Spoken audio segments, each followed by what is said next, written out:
प्यारे बच्चों, स्वागत है आपका हिंदी लर्निंग जोन में। प्यारे बच्चों, आज हम करेंगे कक्षा 8वीं का पाठ 9। कक्षा 8वीं के पाठ 9 में एक बहुत ही सुंदर कविता दी गई है, जिस कविता का नाम है आदमी का अनुपात। अनुपात का अर्थ होता है रेशो। ठीक है, अनुपात का अर्थ क्या होता है? रेशो, जो आप मैथ्स में भी करते हो। ठीक है, तो आदमी का क्या रेशियो है इस पूरे ब्रह्मांड में, ये बताया गया है इस कविता में। और कविता लिखी गई है गिरिजा कुमार माथुर जी के द्वारा। ये यहाँ पर इस कविता में उनका लिखने का मकसद यह है कि मनुष्य का अस्तित्व क्या है, मनुष्य की पहचान, उसकी लिमिटेशंस को समझने का प्रयास इसमें करवाया गया है। आज के युग में बेटा आदमी भूल गया है कि वो इतनी बड़ी सृष्टि का एक हिस्सा है ना। आज आप देखते होंगे अपने परिवारों में, अपने रिश्तेदारों में कि एक ही घर में दो व्यक्ति बैठे हैं, लेकिन दोनों मनमुटाव के जरिए आपस में बोलते नहीं। मनमुटाव के चलते कोई आपस में बातचीत नहीं हो रही है उन दोनों में, और कोई अपने फ़ोन में लगा हुआ है, उसको कोई फ़र्क नहीं पड़ रहा कि उसकी बगल में कौन बैठा है ना। यानी कि हर कोई अपने आप को स्वामी समझ रहा है। अहंकार में, द्वेष में, नफरत में हम पड़े हुए हैं। हम लोगों को यही नहीं पता कि हम तो बिल्कुल एक तुच्छ सा हिस्सा हैं इस पूरी सृष्टि का। तो उस तक हमें पहुंचाने के लिए, उस सृष्टि का हिस्सा हम कहाँ पर स्टैंड करते हैं इस पूरे ब्रह्मांड में, ये बताने के लिए गिरिजा कुमार जी के द्वारा यह कविता लिखी गई है, आदमी का अनुपात। तो आइए शुरू करते हैं। कहते हैं कि दो व्यक्ति कमरे में, कमरे से छोटे, कमरा है घर में, घर है मोहल्ले में, मोहल्ला नगर में, नगर है प्रदेश में, प्रदेश कई देश में, देश कई पृथ्वी पर। ठीक है, अब मोहल्ला का आपको पता होना चाहिए, शहर या गांव के एक हिस्से को बोलते हैं। प्रदेश एक राज्य को बोला जाता है। ठीक है, देश आप सबको पता ही है। तो कहते हैं कि दो व्यक्ति कमरे में, कमरे से छोटे, एक कमरा है और एक कमरे में दो व्यक्ति बैठे हैं, है ना। और वो कमरा कहाँ है? पूरे एक घर का कमरा है। और घर का है एक मोहल्ले में है। मोहल्ला आपको पता ही है कि शहर या गाँव का एक हिस्सा होता है। और वो मोहल्ला कहाँ है भाई? नगर में है। नगर मतलब सिटी में। और सिटी कहाँ है? किसी प्रदेश में है। प्रदेश मतलब एक राज्य हो गया। और राज्य कहाँ है? यानी कि प्रदेश कहाँ है? देश में है।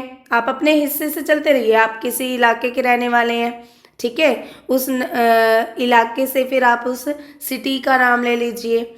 और उस सिटी के बाद आप देखिए कि वो सिटी कौन से राज्य में है, कौन से स्टेट में है। और उसके बाद आप देखिए कि वो स्टेट कौन से कंट्री में है। यहाँ तक पहुँच गए? ठीक है, कि ये चीज़ें बताई गई हैं। फिर उसके बाद उसने कहा कि वो देश कहाँ है? अर्थ पर है, पृथ्वी पर है ना। तो पृथ्वी कहाँ है? अनगिनत नक्षत्रों में। नक्षत्र मतलब होता है आकाश में जो तारामंडल है, तारा समूह है, पृथ्वी उसी का ही एक हिस्सा है ना, सौरमंडल का एक हिस्सा है। तो वो कहाँ है? पृथ्वी का हिस्सा कहाँ है? उस नक्षत्रों में है, सौरमंडल में है। फिर आगे भी बोल रहा है, कह रहा है कि पृथ्वी क्या है? एक छोटी, करोड़ों में एक ही सबको समेटे है। एक छोटी सी पृथ्वी है अगर हम सौरमंडल के हिसाब से देखें, और करोड़ों की जनसंख्या इसके अंदर विराजमान है ना। कि हम सारे का सारा हमारा संसार है वो इस अर्थ पर ही विराजमान है। और अर्थ भी क्या है? ब्रह्मांड का एक छोटू सा, तुच्छ सा हिस्सा है। फिर कहते हैं कि परिधि नभ गंगा की लाखों ब्रह्मांडों में। परिधि, परिधि का मतलब होता है बेटा कि चारों तरफ की जो बाहरी सीमा होती है। मान लो कि कोई सर्कल है, सर्कल की जो आउटसाइड है, जैसे आप और सर्कल का ये वाला जो हिस्सा है, ये क्या है? परिधि है। ठीक है, बाहरी सीमा, किसी वस्तु के चारों ओर की बाहरी सीमा। तो कहते हैं कि लाख परिधि नभ गंगा की। नभ गंगा किसको कहते हैं? नभ गंगा होती है बेटी आकाश गंगा, जिसमें लाखों तारे होते हैं।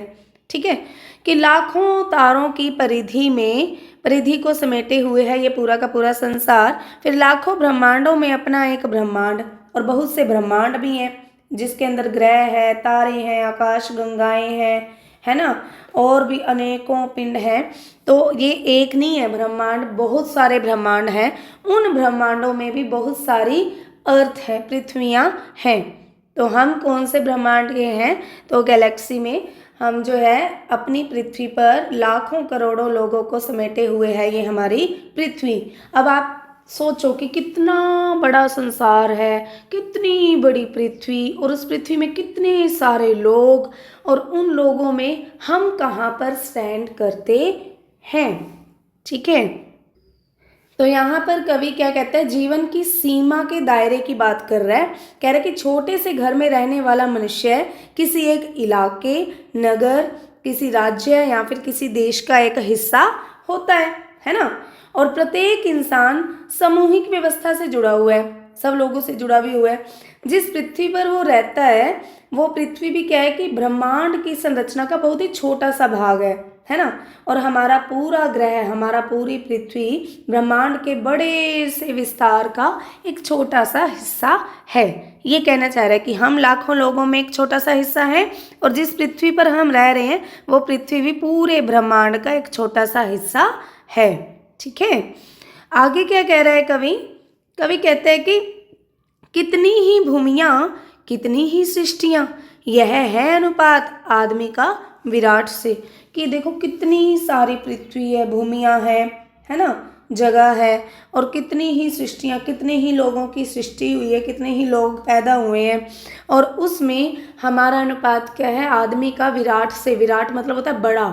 इतने बड़े ब्रह्मांड में हमारा कितना रेशियो है वो आप लोग समझ ही गए होंगे। फिर भी हम क्या करते हैं? कहते हैं कि इस पर भी आदमी ईर्ष्या, अहम, स्वार्थ, घृणा, अविश्वास, लीन, संख्यातीत शंख सी दीवारें उठाता है।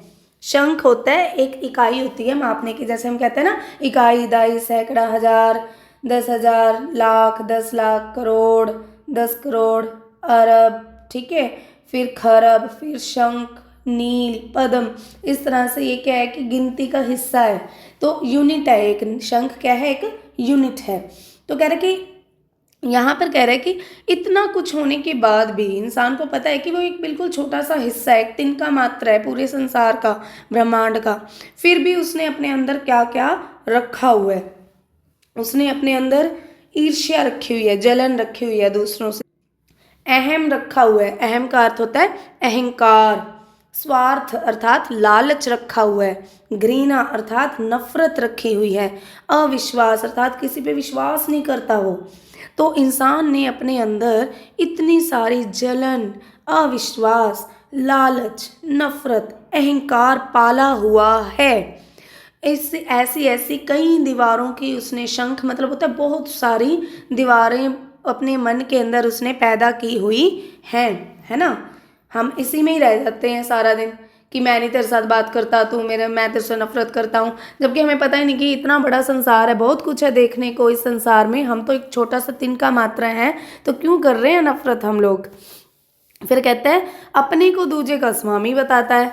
हम क्या बताते हैं? अपने आप को दूसरे का स्वामी, कि भाई मैं तेरे से श्रेष्ठ हूँ, मैं तो तू तो मेरे सामने कुछ भी नहीं है। हम ऐसा ही बताने की कोशिश करते रहते हैं, अर्थात अपने आप को दूसरे का स्वामी बताते हैं, अपने आप को दूसरे का बॉस बताने की हमारे अंदर ज़्यादा ललक भरी हुई है, लालच भरा हुआ है।